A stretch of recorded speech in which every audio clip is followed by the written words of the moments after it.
Hello YouTube, Josh here. Normally with the channel ZZZ Janowick, but it's Saturday on the Breakfast Club. But not really, it's after midnight because I've been moving. Look, my base is no longer there. Crazy, and a lot of my furniture is also missing behind the camera. This stuff will all be moving tomorrow, but that's besides the point. So we've been asked by David Landon Cole, who started a round robin, to if we were giving a speech to a party, whatever party, what we'd say in that speech to try and get our constituency to go out and vote. He said vote for us, but I'd rather be less in a fantasy world because I'd rather talk about who we should vote for now.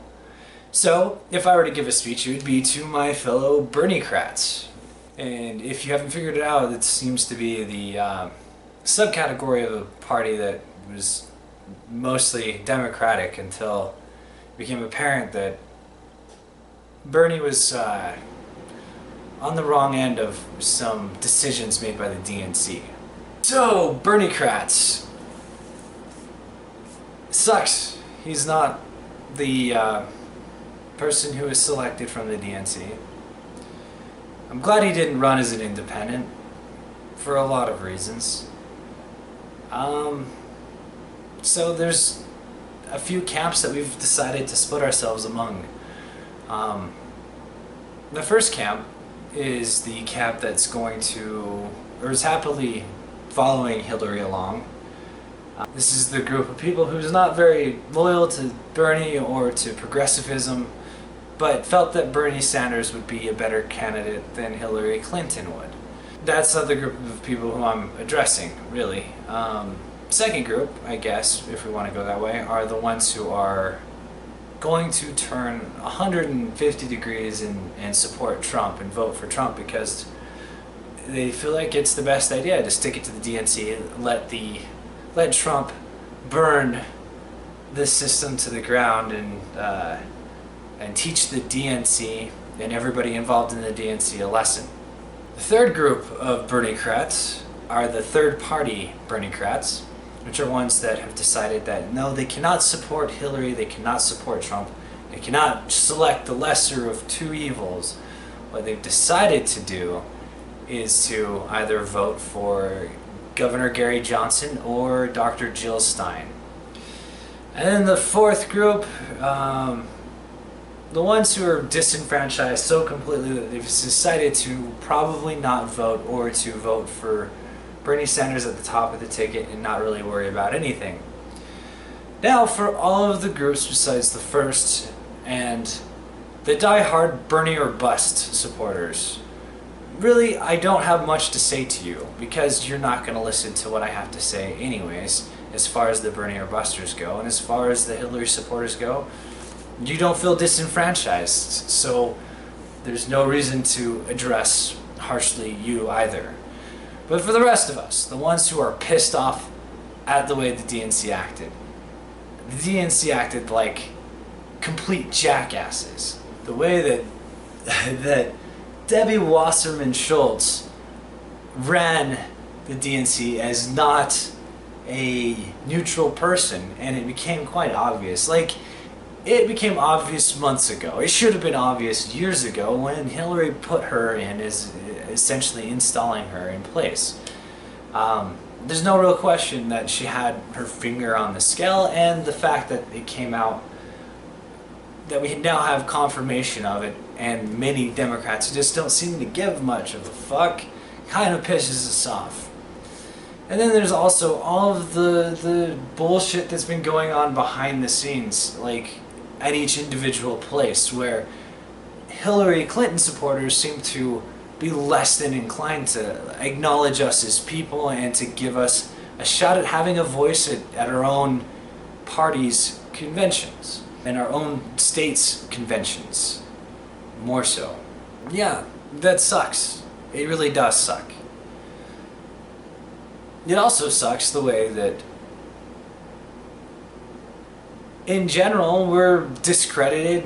People have been making up stories about Bernie Bros, which if Bernie Bros do exist, they're such a small, super fringe segment of the group It doesn't make sense. Most of us just want to be acknowledged, and we want to be acknowledged on the points that we actually feel strongly about. We want money out of politics. We want our vote to feel like it matters. There are a number of things that we want, and when we have a system where superdelegates' votes are worth 30,000 regular person votes, I could vote 30,000 times and one superdelegate essentially is equal to that. It's frustrating. And it's frustrating that there's absolutely no transparency in the polling. Like, I can't go and make sure that my vote went towards Bernie Sanders. There's no way to make sure that there isn't massive voting fraud. These are things that we worry about. Like, we feel that it is obvious to most people that Bernie was the better candidate for a lot of reasons. And so it's frustrating that there's absolutely no transparency. Now, with that being said, we're still stuck with the honest fact that Bernie Sanders is not the candidate coming out of the DNC and is not going to be running for president any further than he has so far. So we're stuck with the question, what do we do with ourselves, right? What do we do with our vote coming November? How do we continue? How do we move forward? And I think that we should move forward to phase 2, which is the phase where Bernie sold us on the platform. The platform is the revolution, which is money out of politics, regulations of the big banks, including a new Glass-Steagall, universal health care, all of those things that Bernie Sanders fought for. The platform is there. It has been sold to us. So what we need to do moving forward is to fight for that platform. But instead of going from the top down, like what we wanted, we have to go from the bottom up. And honestly, had Bernie Sanders become president, it's very unlikely that he would have had the tools to be successful in the first place. If the system is as corrupt as I'm quite confident in it, that it is, the Democrats would vote against some of Bernie's more progressive ideals, even though they're Democrats. So what do we need to do? We need to start from the lowest levels. We need us to run, and Bernie Sanders has encouraged us to do so, and we should encourage other people who we know are progressive to do so as well. And we need to find out, we need to do our research, we need to do our homework on who is progressive in our areas.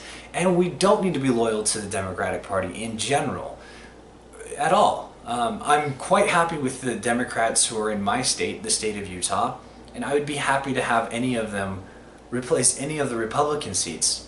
I know that in other states that it would be nice to have some Green Party people on some of these boards and to give the Green Party some power. I'm not a libertarian leaning person. I really disagree with libertarian politics in general. But if you feel like the libertarian perspective better represents you than the Democratic perspective on the down ticket, you should vote for them. We need to start getting more than just the two parties as viable candidates or as viable groups.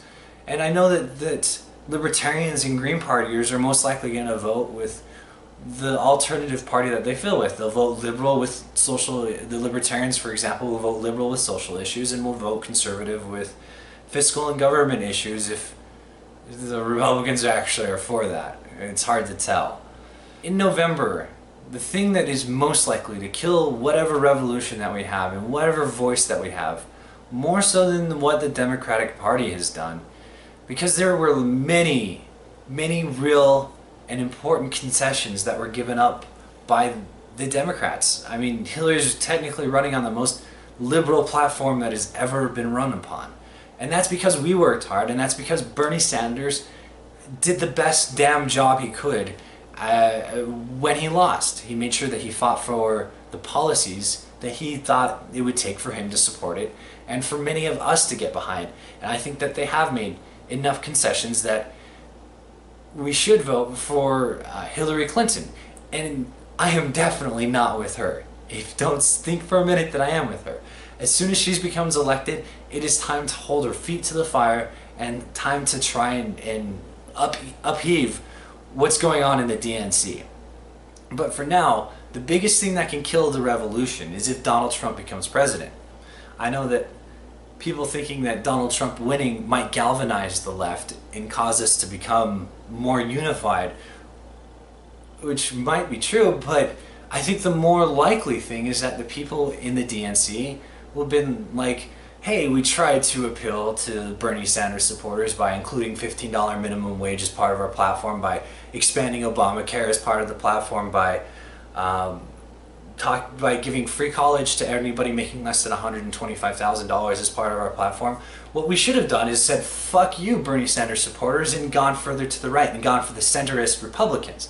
That's the takeaway they're going to take. They're not going to take the takeaway that, oh, we really need to appeal to the left. They think that they've done that. And so we need to make sure that Hillary Clinton becomes elected, in my opinion.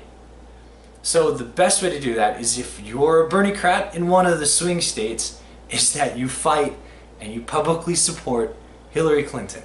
As gross and disgusting as that sounds. You don't need to be dishonest about it. Just say, hey, she's better than Donald Trump, and it's going to give us a better starting point moving forward to fight for the most liberal positions that we can, and to fight corruption as best we can. If you're in the non-swing states, I think that you're best off trying to support, if you're in a red state, possibly Gary Johnson, as odd as that sounds. Because as much as you push a third party, if Gary Johnson gets even 4% more, it's going to be hard for both Hillary Clinton and Donald Trump to keep him off of the debate stage and to keep him out of the news cycles. And we really should be, as in my opinion, trying to expand the type of voting and voting options that we have. If you're in the more liberal states, you probably do want to push for the Green Party, for Jill Stein, if you think that Hillary will definitely come away with a clear win. And that's because then you're pushing the party more left. You're pushing politics in general further to the left.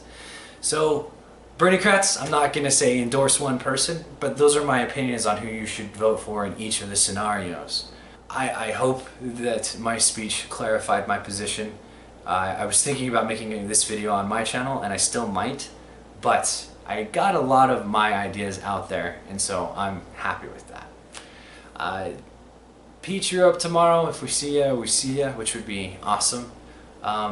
I'm sure this is probably going to be the most controversial video on this channel since Steve Shives has left. And until next time, take care, everybody.